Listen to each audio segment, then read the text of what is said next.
चलिए चलिए चलिए बस कीजिए। चलो भाई फाइनेंशियल मैनेजमेंट, पहले फाइनेंशियल मैनेजमेंट को कोई बतावे। चलो ठीक है, तब आओ आना। बोलो जल्दी से। फाइनेंशियल मैनेजमेंट हाँ। क्या होता है? हाँ हाँ, अब बताइए बीएसटी में सर पैसे का मैनेजमेंट जहाँ हो। यही तरीका होगा। नहीं, स्टैंडर्ड कोई management related to finance is for finance. Management related to finance is called financial management. सही बात।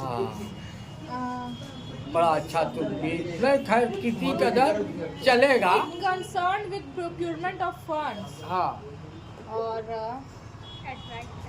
हाँ at the right time.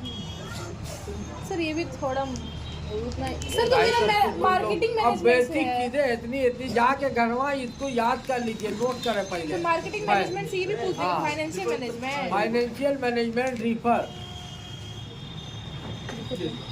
To right decision making at right time about financial management and to find good result is called financial management. देखो भाई सही time पे सही decision finance से related जिसका रिजल्ट अच्छा निकले, ये फाइनेंशियल मैनेजमेंट, समझे ना। फाइनेंशियल मैनेजमेंट कहते हैं मैनेजमेंट के बारे में जहाँ डिसिप्लिन है वहाँ मैनेजमेंट है। जहाँ डिसिप्लिन, तो डिसिप्लिन क्या होता है? हर चीज आइडियोलॉजी चाहती है। डिसिप्लिन के माने क्या होता है? आइडियल कोई भी चीज, तो आइडियल हमारा डिसीजन होना चाहिए अबाउट फाइनेंशियल मैनेजमेंट। तो अच्छा बुरा कुछ भी नादानी में गलत डिसीजन हो सकता है। जैसे कल मैं बताया था ना, क्या बताया था कि जैसे कैश फ्लो स्टेटमेंट में हमारी इनकम, व्यापार की इनकम 1 लाख है और हमने 10 लाख रुपए का इन्वेस्टमेंट कहीं कर दिया, इस भरोसे कि हमारी इनकम तो है इतनी, लेकिन हमारे बिजनेस की हेल्थ जो है बड़ी लंबी है। मतलब व्यापार में ट्रेड पेबल है, लोगों का पैसा है, उसी से हम रन कर रहे हैं।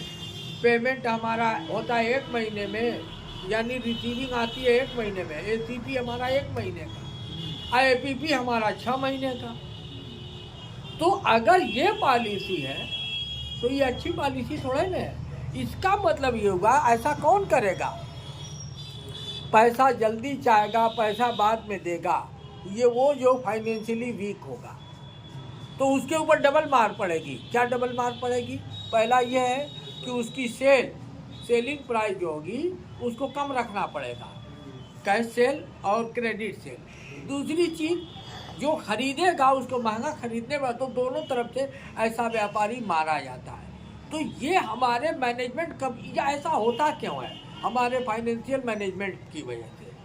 हमारा मैनेजमेंट कैसा है? बाद लोग ना जानकारी में गलत डिसीजन ले, जानकारी नहीं रहती है उनको, इस बात का रिजल्ट का अनुभव नहीं होता है, ऐसा डिसीजन होता है। तो फाइनेंशियल मैनेजमेंट के बारे में ये कहा गया है कि राइट टाइम राइट डिसीजन लेना, जिसकी वजह से कि हमारा जो रिजल्ट हो, चाहे वो प्रॉफिट को लेकर के, पेमेंट को लेकर के, फाइनेंस को लेकर के, वो सब बिल्कुल आइडियोलॉजी उसके अंदर दिखे, वो फाइनेंशियल मैनेजमेंट उस चीज़ का नाम है। ये क्या है? This is known as financial management. सच माने में मैनेजमेंट का मतलब, मैनेजमेंट का सही चीज यही है कि जहाँ मैनेजमेंट है वहाँ डिसिप्लिन है। तो डिसिप्लिन का मतलब ये कि हर चीज बिल्कुल वेल एंड क्लीन होना चाहिए। अब आइए बिजनेस फाइनेंस, बिजनेस का फाइनेंस करना, बिजनेस फाइनेंस। तो requirement of finance, amount required requirement of finance in business enterprises is known as business finance। अब यहाँ पे ये बिजनेस फाइनेंस हमारा कैसा होगा? ओनर फंड का होगा, बारोड फंड का होगा, किस टाइप का होगा, किस नेचर का। हमारे बिजनेस को जो बिजनेस की फाइनेंस की नीड है, that is known as business finance. ये बिजनेस फाइनेंस हो गया। अब आता है इसमें फाइनेंशियल डिसीजन। फाइनेंशियल डिसीजन किस किस टाइप का डिसीजन होता है? इन्वेस्टिंग होता है, हाँ डिविडेंड डिसीजन होता है, हाँ। फाइनेंसिंग डिसीजन होता है। हाँ, तो फाइनेंसिंग डिसीजन है। फाइनेंसिंग डिसीजन किस आधार पर आप सही डिसीजन लेंगे? पैसा को सही जगह, सही तरीके से और सही समय पे हाँ उपयोग करना। ना पहले आप जो है कि फाइनेंशियल डिसीजन में आपको साइज ऑफ बिजनेस देखनी पड़ेगी। क्या देखनी पड़ेगी? साइज ऑफ बिजनेस, है ना। कि मान लो प्रोडक्शन का अगर बिजनेस है, प्रोडक्शन में इंडस्ट्री में इन्वॉल्वमेंट है, और एक है कि प्रोडक्शन में नहीं डायरेक्ट फिनिश गुड्स में हो, और एक सर्विस में हो, तो 3 तरीके का आपका बिजनेस हो सकता है। 3 तरीके के बिजनेस में लोग इन्वॉल्वमेंट अपना समझते हैं। ठीक, जैसे मान लो किसी डॉक्टर साहब को हॉस्पिटल इस्टेब्लिश करना है, तो हॉस्पिटल इस्टेब्लिश करने के लिए कितना पैसा चाहिए? सब प्रॉब्लम नंबर 1। उस पैसे की व्यवस्था उनका पर्सनल कितना है, और उसके बाद कभी अगर हॉस्पिटल को इस्टेब्लिश करना है तो लोन कितना चाहिए, और अगर हॉस्पिटल नहीं काम करना है, केवल डिस्पेंसरी चलाना है, तो कुछ ज़रूरत नहीं है। एगो दुकान लेकर के और मामूली सा फर्नीचर लेके बैठ जाइए, बाकी तो काम चलता रहेगा। तो ये हो गया सर्विस इंडस्ट्री। अगर हॉस्पिटल को लगे तो अगर जो हॉस्पिटल सर्विसें है, सर्विस इंडस्ट्री में, लेकिन हॉस्पिटल को इस्टेब्लिश करने में फिक्स्ड एसेट्स में ज़्यादा पैसा इंगेज होने वाला है, लार्ज अमाउंट। ऐसे ही अगर हम प्रोडक्शन इंडस्ट्री में आते हैं तो प्रोडक्शन के लिए हमें फैक्ट्री चाहिए, हमें प्लांट एंड मशीनरी चाहिए, है ना। 2 चीज़ जो ह्यूज अमाउंट चाहती है और नहीं है। जैसे मान लीजिए कि यहाँ पे आपका अनुपम वस्त्रालय खुला हुआ है, इनको प्रोडक्शन तो करना नहीं है। चालू था, बोलिए। मान लीजिए कि अनुपम वस्त्रालय के वहाँ रोज 1 लाख रुपए की सेल है, सपोज कर लो 1 लाख रुपए की सेल है, ठीक है। अब 1 लाख रुपए की सेल में उनका 50% सेल जो है कैश है, और 50% क्रेडिट बेस पे है। अब उनका प्रॉफिट परसेंटेज सपोज दैट 40% है, 50% है, तो 50,000 रुपये में से 50 का 1/150 यानी 2/3 नियर अबाउट 30 से 35,000 रुपये की पर डे की उनको नीड किसकी है? क्रेडिट की, पैसे की ज़रूरत है। अब 35,000 1 महीने में, वो 1 महीने में उधारी को कवर करना, तो इस चीज़ का डिसीजन करना कितना लंबे पैसे की ज़रूरत नहीं होगी। सर्विस इंडस्ट्री छोटा मोटी सर्विस है, जैसे कोचिंग सेंटर है, या डॉक्टर की डिस्पेंसरी है, या किसी चार्टर्ड अकाउंटेंट की फर्म है, इस तरीके की फर्मों में कोई पैसे की ज़रूरत नहीं होती। तो सबसे पहले फाइनेंसिंग डिसीजन में हम इस चीज़ को साइज ऑफ बिजनेस देखेंगे, टाइप्स ऑफ बिजनेस देखेंगे, नेचर ऑफ बिजनेस देखेंगे कि हमारी बिजनेस किस तरीके का, समझे ना, size and nature of business. इन बातों के ऊपर डिपेंड करता है कि हमारा फाइनेंस कैसा होना चाहिए। अब इसके बाद अब आते हैं, बात करते हैं फाइनेंसिंग डिसीजन में। ये तो तय हो गया कि इतना रुपया, अब ये पैसा, अब बात करेंगे हम कंपनियों के बारे में। हम यूँ समझाने के लिए कंपनियों के बारे में बात कर रहे हैं, तो कंपनी शेयर इशू करेगी। शेयर पे एक मिनिमम एवरेज अपनी गुडविल को मेंटेन करने के लिए, अपने इन्वेस्टर को सेटिस्फाइड करने के लिए उसको डिविडेंड देना होगा ना, उसको एवरेज हमेशा डिविडेंड देना पड़ेगा, हर साल का डिविडेंड कैश फ्लो में पड़े भी हो। अच्छा, डिविडेंड, अगर डिविडेंड से सस्ता अगर आपको लोन मिल रहा हो डिविडेंड से सस्ता अगर लोन मिल रहा हो, मान लीजिए कंपनी 14% डिविडेंड देती है, अज्यूम कर लीजिए 14% डिविडेंड देती है और उसको 6% पे 12% पर उसका लोन मिल जाता हो, तो वो नया शेयर इशू करेगी या लोन लेगी? लोन लेगी। उसके हक में वही बेहतर है। अगर ये उसका डिसीजन है कि भाई डिविडेंड से सस्ता हमारा क्या है, लोन है, तो लोन लेना, इसी को कहते हैं फाइनेंशियल लीवरेज या trading on equity. Trading on equity है ना।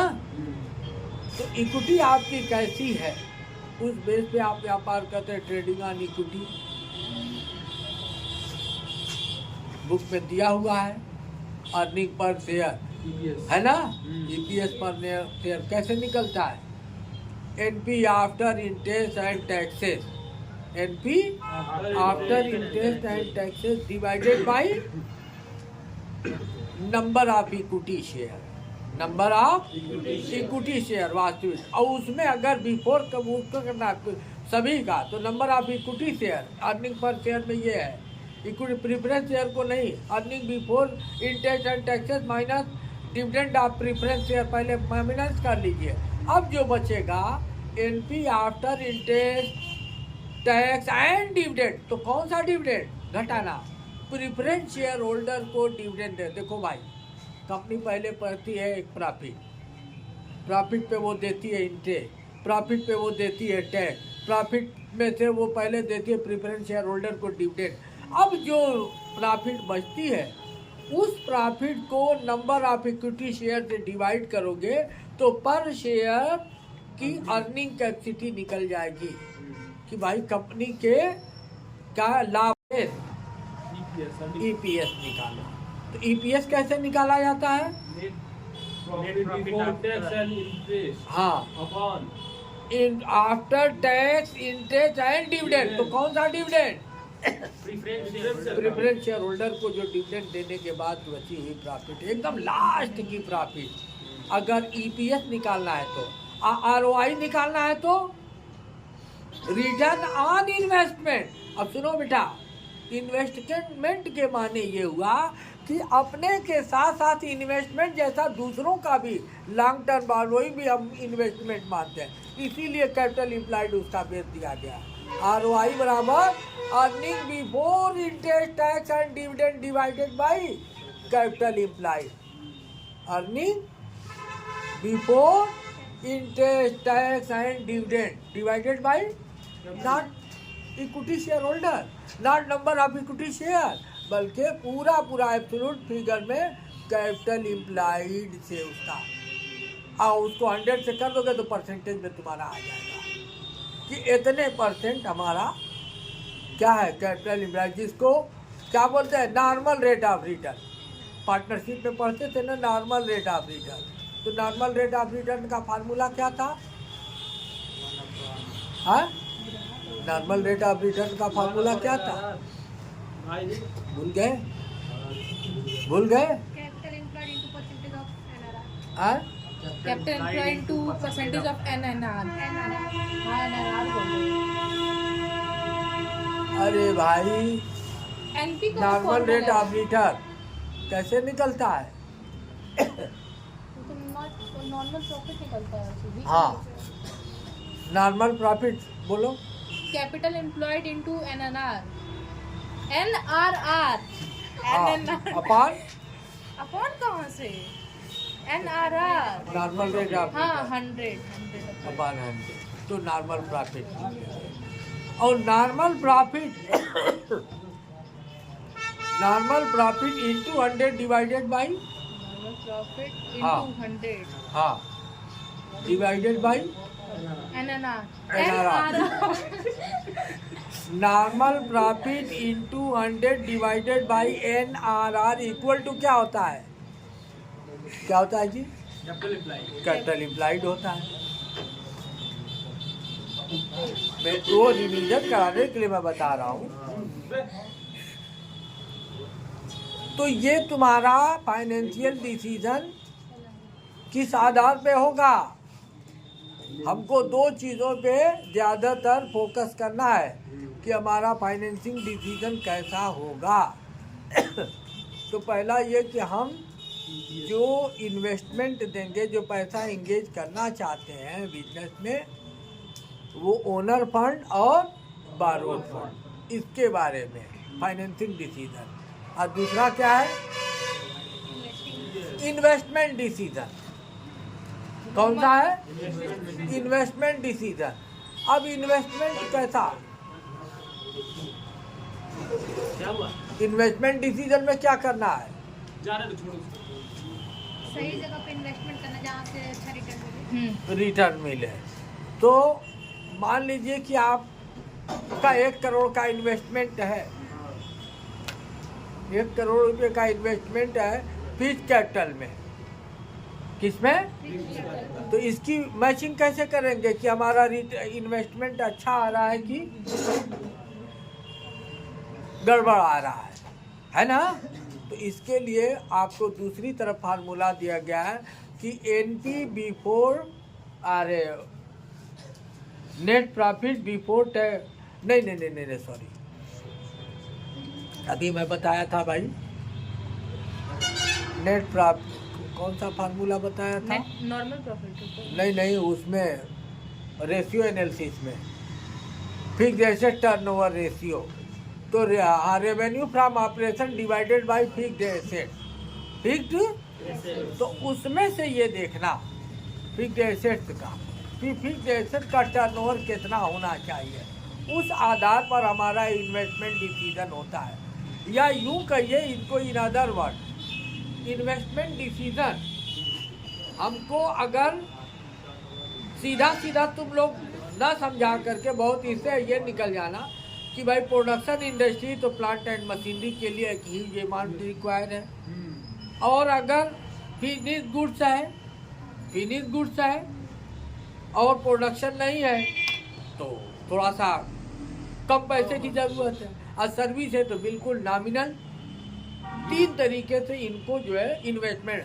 और तीसरा डिविडेंड डिसीजन में ये देखना होता है कि डिविडेंड अफेक्टिंग, इसको ध्यान में रखते हुए डिविडेंड डिसीजन में ये देखना है कि इन फ्यूचर आज अगर हम ज़्यादा दे दें तो हमारा साइड इफेक्ट ये हो सकता है कि हमारे शेयर के बायर जो है कि नहीं, यानी अप्लायर ज़्यादा हो जाएंगे, हमारे शेयर की वैल्यू मार्केट में बढ़ जाएगी।